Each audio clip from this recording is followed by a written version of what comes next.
Bonjour à tous, c'est Thibaut.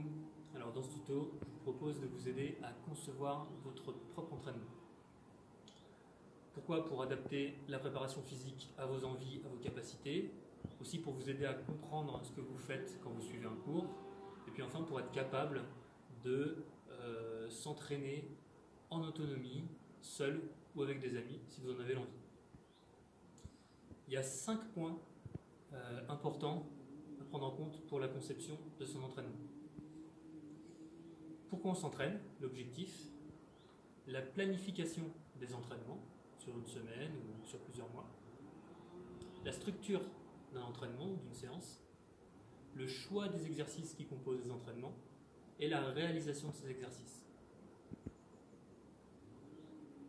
Donc le premier point, l'objectif, c'est important de s'en fixer un, ça permet d'entretenir la motivation. Il y a 3 raisons principales de faire de la préparation physique.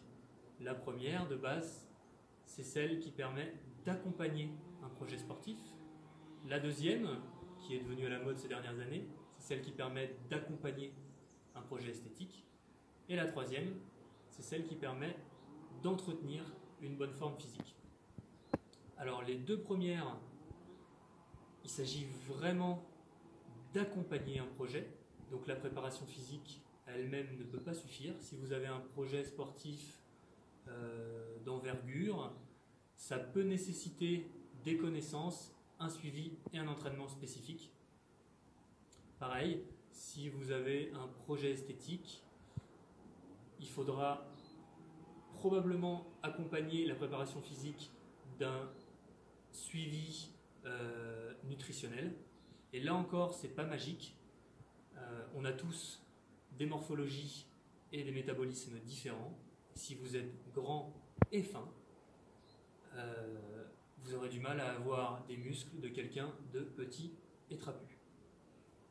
Le troisième objectif, donc, c'est un objectif en soi, puisque lui, il s'agit d'acquérir et d'entretenir une bonne forme physique grâce à la préparation physique. Donc pour se sentir plus fort, se sentir plus résistant, se sentir bien dans son corps, se sentir capable de faire des efforts sans avoir peur de se blesser, en fait être en bonne santé, quoi. C'est l'objectif que je vous propose d'essayer d'atteindre grâce à la conception d'un entraînement personnalisé, sachant que c'est une bonne base de départ si jamais vous voulez basculer sur le premier ou le second objectif. Donc en gros, faire de la préparation physique pour vous ressembler plutôt que pour ressembler à un idéal photoshopé ou fantasmé.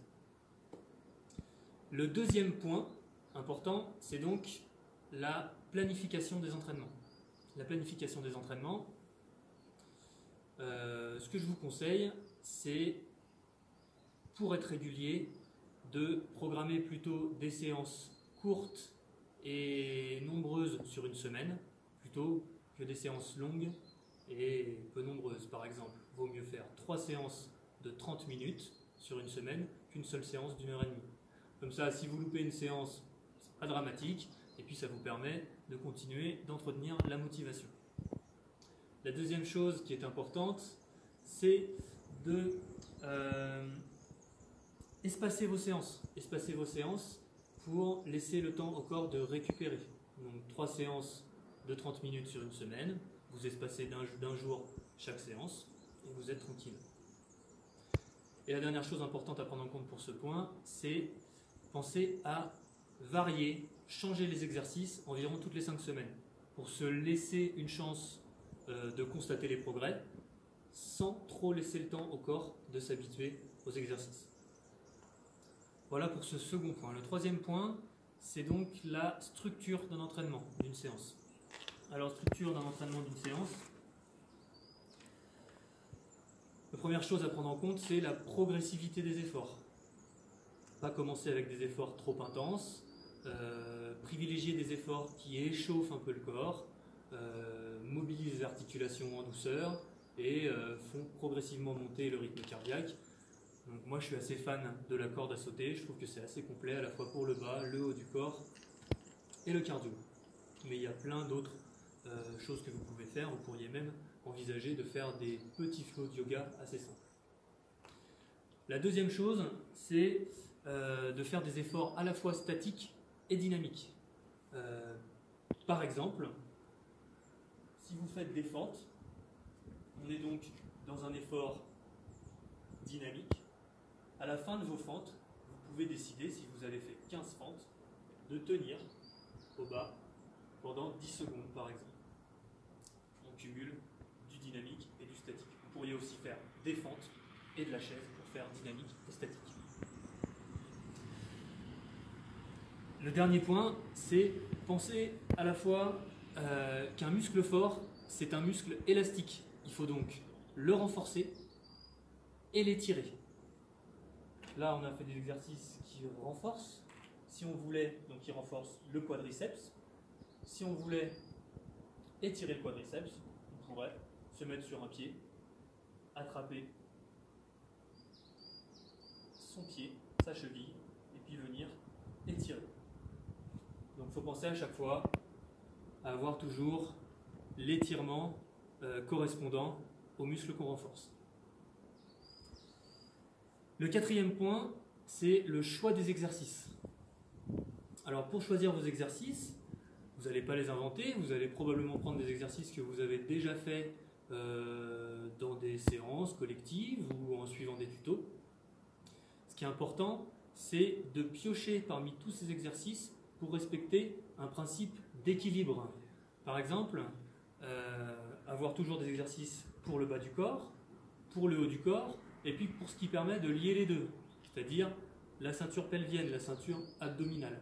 Vous n'êtes pas obligé d'avoir des exercices pour tout le corps dans une seule séance. Vous pouvez programmer par exemple sur une semaine différents exercices. L'important c'est que tout le corps soit mobilisé et si possible de privilégier toujours la ceinture abdominale, de ne jamais l'oublier en tout cas dans chacune de vos séances. Quelque chose d'important aussi, c'est de penser aux muscles antagonistes. Si donc vous renforcez les abdominaux, le muscle opposé, c'est les lombaires. Il faudra aussi le renforcer. Et pensez également à travailler les muscles dans des angulations différentes pour s'assurer que le muscle gagne en force sur toute son amplitude. Par exemple, si je fais des abdominaux, ce sera intéressant de travailler dans une position éloignée, mais aussi dans une position rapprochée. Voilà donc pour ce quatrième point. Le dernier et cinquième point, c'est la réalisation de vos exercices. Alors c'est très important quand vous réalisez vos exercices, avant de les enchaîner plusieurs fois, de vous demander si vous êtes bien placé. Déjà c'est la première chose, se poser la question, suis-je bien placé? Il y a des petits principes généraux qui apparaissent à chaque fois dans le bon placement. L'alignement, la plupart du temps ça apparaît dans les exercices de renforcement. L'enroulement vertébral dans un sens ou dans l'autre. Et puis le système de rotation un peu des articulations. Voilà, à partir de ces trois choses-là, on arrive à un bon placement. Après, le placement, vous ne l'inventez pas, c'est pareil, quand vous avez suivi un exercice, vous essayez de vous souvenir comment on vous a demandé de le faire correctement. Si je fais du gainage, j'essaye de me demander si je suis placé, aligné, ou si j'ai le dos creux, ou les fesses en l'air, ou le bassin en rétroversion, les omoplates resserrés. Ces choses-là, avant de commencer.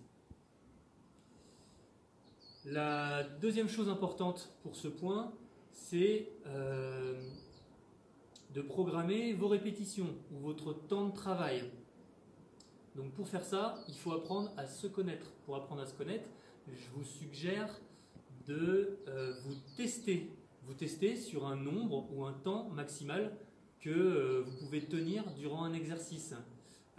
Par exemple, si je veux faire des pompes, je m'arrête à 15 pompes, je fais mes pompes, on dit que j'arrive à la 15e, et en fait, à partir de 15, c'est que je ne suis plus capable de faire une pompe soit en descendant jusqu'en bas, ou soit que mon corps se déforme, donc je commence à être mal placé, ça veut dire que j'ai atteint mon maximum. Donc 15 c'est mon maximum, et dans ces cas-là, il faudra que je travaille à environ 60 à 80% de ce maximum, c'est-à-dire environ une dizaine de pompes, si mon maximum était 15. Du coup, je programmerai 10 pompes, 10 répétitions, peut-être répéter 2 à 3 séries. C'est important de répéter les séries au moins 2 fois pour permettre au muscle de travailler quand il est un peu fatigué et favoriser la progression. Et puis je me reposerai entre les séries sur un temps de récupération égal au maximum au temps de travail. Voilà. Mon conseil en plus par rapport à la réalisation de ces exercices, c'est de travailler dans la mesure du possible sous forme de circuit. Sous forme de circuit, ça veut dire, si je veux faire un circuit de 15 minutes, je vais pouvoir faire 5 minutes sur les jambes, avec par exemple des fentes, de la chaise, puis 5 minutes sur la ceinture abdominale, puis 5 minutes sur le haut du corps, avec des exercices de pompe, de gainage sur les coudes. Du coup, pendant qu'un groupe musculaire se repose, un autre travaille. Ça nous permet de gagner du temps et de faire des séances plus courtes et plus nombreuses sur la semaine.